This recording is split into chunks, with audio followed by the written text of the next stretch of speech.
Well, it was a white wedding that people are still talking about in Britain on Friday, the royals, and it turns out now that Britain's newlywed prince is back to work after that global spectacular, the royal wedding to Kate Middleton last Friday. They delayed their planned overseas honeymoon, and Prince William has returned to the Royal Air Force Base Tuesday in Wales, where he works as a search and rescue pilot. William and Kate expected to embark on their honeymoon just after the wedding, but there was a postponement announced. Instead, and a statement from the royal family says the new Duke and Duchess of Cambridge are going to honeymoon abroad at an undisclosed location on a future date. They need a little privacy, don't they? Nikki Hale, our world correspondent, is on the other end of our line this morning. Nice to talk to you. Good morning, Michael. Absolutely. I think the first notes I saw that the press are really trying to track where Kate and William are, and so far it's 1-0 Kate and Williams. Yeah, it's a secret, I guess, and but you can understand why, certainly. Do you think that at some stage they're going to ask the Duke to cease being a search and rescue pilot? That's pretty dangerous work for a future king, isn't it? Yeah, it is, and I think that he wants to get that part of his service done. I mean, it's not a permanent position for him. Oh. I do think he has a couple of years left in that, but I think he'll want to fulfill the entire term, though. Oh, I see. So that then at some stage he'll just drop off from the military service and just be the future king.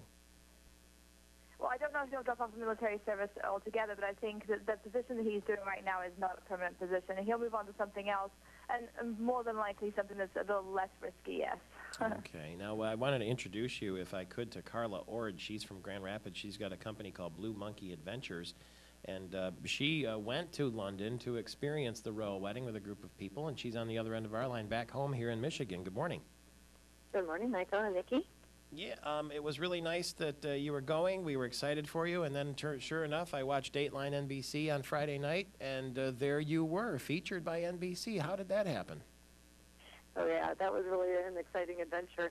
We actually had been contacted originally by the BBC as well as CNN, and just when we had put our trip on our website, BlueMonkeyAdventure.com, we got a lot of interest from the national and international press, and they said, hey, what's going on, and how can we be part of it? And they really wanted to showcase Americans who were going over and who were interested in the royals and kind of see what their experience was, because the Americans, Canadians, and Australians are a lot more thrilled with royal weddings sometimes than the Brits are. Let me see if that's true for Nikki's experience. You were positively giddy on the camera, walking, I think you were walking from Westminster Abbey to Buckingham Palace, if I'm not mistaken, in what looked like an orderly but crowded line. And you also had a dramatic hat on, did you not? Oh, yes. I had a hat that I had custom tailored for the event. So if you notice, it had a peacock feather on it, so you may appreciate the irony of that. Yeah, with NBC. Perfect. Yeah. Were they nice to you and your husband, the people that followed you with the cameras?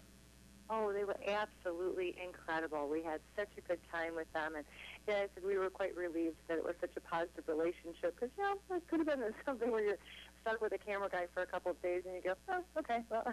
Yeah. But you were talking about the procession, Michael, and that was probably the most exciting, time that we had, and we were at the parade route for probably a total of 8 or 9 hours.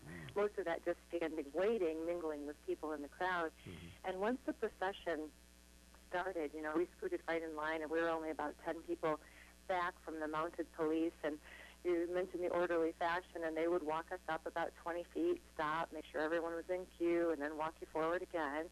And then once we got to Buckingham Palace, it just all broke loose, and people jumped the fence, and people dove in the fountain to get a better vantage point. Yeah. It was the most, exciting, positive chaos. It wasn't like anything traumatic or people were stressed out and anxious. It was really a blast. So you got a good look at the kiss, did you?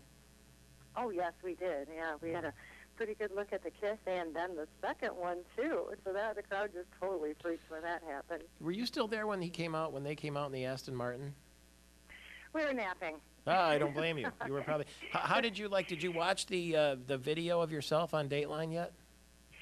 We have kind of fast-forwarded to certain parts. Yeah, the kids had taped it for us, and then actually NBC will be sending us, the DVD of that. So we've only seen parts of it, and we've also only seen parts of the wedding at this point because my we were in gosh. the park where it was not being broadcast. Yeah. But we had a couple of iPads, so we could watch her getting out of the car, because of course that was the whole thing, was what the dress really looked like, and we were able to watch their vows too. So it Wow. was nice to feel like we were part of it.